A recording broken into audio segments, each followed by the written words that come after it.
welcome back to Teal House Farm. We're gonna do a little bit of winter prep, nothing too serious today, but we're gonna kind of do that, and then we're gonna take a look at what we still need to do, because I think I have some issues I need solutions for, and I'd love to hear what solutions you might have for me, because I can't quite figure out how to solve them ourselves. We talked about a couple options, but just not sure what is going to be the best, and we're running out of time. But the first thing I gotta do is I gotta take the laundry down super fast because it's getting ready to rain, and I've already left these diapers out through one unexpected rain, so we need to bring them inside.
Okay, welcome to the goat stall slash sheep stall. It's now only a sheep stall.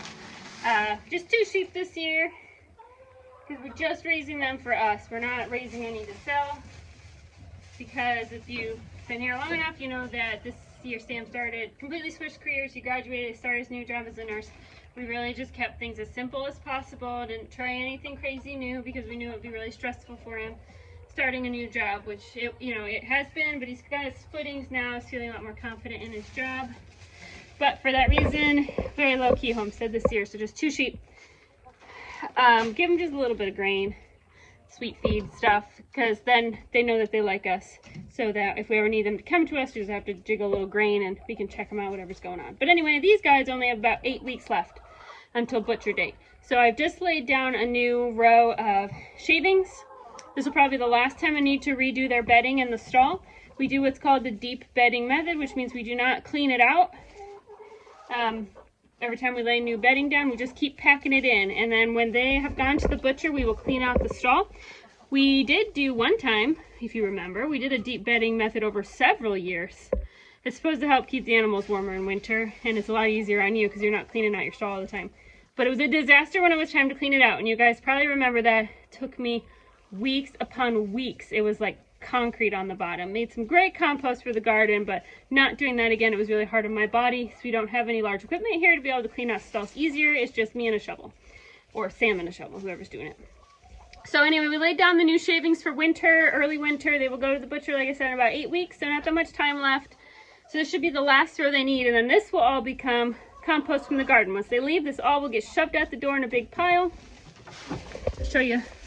That pile is from last year, and it's almost completely gone, but you can see how black and dark it is. It was lovely in my garden. My vegetables loved it. It did great. But we will dump it out here this coming year, and it'll compost down, break down over the winter and the spring. So that's the first step, getting ready for winter. The sheep are now ready. They got everything they need. We've got enough feed to get to butcher, because we just give them a little bit. They got their new shavings. They got plenty of pasture. They got their hay netted, because the pasture is starting to kind of dry out for, died back for fall. So they should be good. They should not need anything else. Ideally, I would like to butcher them a little bit early, but there's a rule. I don't know if it's nationwide or just our state or what, but during deer hunting season, the butcher can either process deer or farm animals. They can't do them both because of cross-contamination, which means you can't get a butcher date in November, because that's rifle season or whatever it is. So it has to wait till December because I think they're too small to butcher in October. We got them a little later this year than last year, so we need to hang on to them a little longer. You don't want to do all that work and not have your sheep be good size. So, all right, let's see what else needs done for winter. As far as wood goes, we have 4 stacks of wood. 2 are full and 2 are pretty low. It takes about 2 of these stacks for us to burn wood in winter. We do not have an HVAC system. We have an indoor wood stove. We do fine and we stay warm, and that's really what's important. But we need about 2 of these big things of wood, which actually is not that much comparatively. If you have an outside wood boiler or wood stove, they go through cords and cords and cords and cords of wood. So it's actually pretty efficient, the indoor wood stove is. So we have enough for this winter, but you like to be at least a winter ahead. So I think we are going to get some more wood. We have a tree that fell down in our pasture, which is behind me over there. That tree is right there, if you kind of see that dark spot. So maybe cutting that up over the winter and breaking it down and just stacking it for next year. But we should be good for this winter. Should be just fine. Got enough for what we need. I've been working on closing up the garden, laying down cardboard, covering it with last year's compost. We will next do this portion of the garden. I will just lay down all the dead plants, cover them with double layer of cardboard, compost on top, just let it sit all winter. I am going to build at least 1 more raised bed, so we'll have 4. Probably 1, 2, 3, 4. And doing less and less in the ground gardening, more and more raised beds. It's easier on my body, easier for the kids to help, a lot less work in general. But obviously things like corn or really big plants, you still want to have them in the ground. That's how they grow best. So we'll still keep this part, but I'm probably going to close up this half and instead just do from the greenhouse over and then 4 raised beds next year. Here is the problem that we haven't quite figured out how we want to solve, and I'd love some suggestions. This is our chicken coop. It is very predator tight. It works great. We've had it for years. The problem is our chickens will not go in it right now. Several months ago, we had a possum come in and hide in a nesting box. And when we locked the chickens in for the night, he got out and had a rampage and killed all of our turkeys. And in the morning, when he got out, we realized what had happened. Luckily, not all of our chickens died, but obviously the chickens are now no longer at all interested in going in that house. So to solve the problem of making sure nothing gets in there anymore, we can lock the door during the day. And then open it at night when the chickens need to get in, I suppose. But I'm not really sure how to solve the problem. They don't want to go in there at all. And just letting them free range all winter without putting up in a coop, they're just real easy pickings for whatever is hungry, because they're going to roost. What they have been doing is roosting in those trees, which right now predators aren't super hungry because there's lots going around, but we know they won't last the winter if they're not locked up in a coop. One of our thoughts was to get our poultry net electric fence out. They all go down there in the morning when we dump some treats out for them. So while they're down there snacking, we'll put up the small poultry fence, clip their wings so they can't get over it. And then they'll have to go in because they can't get out to the trees to climb.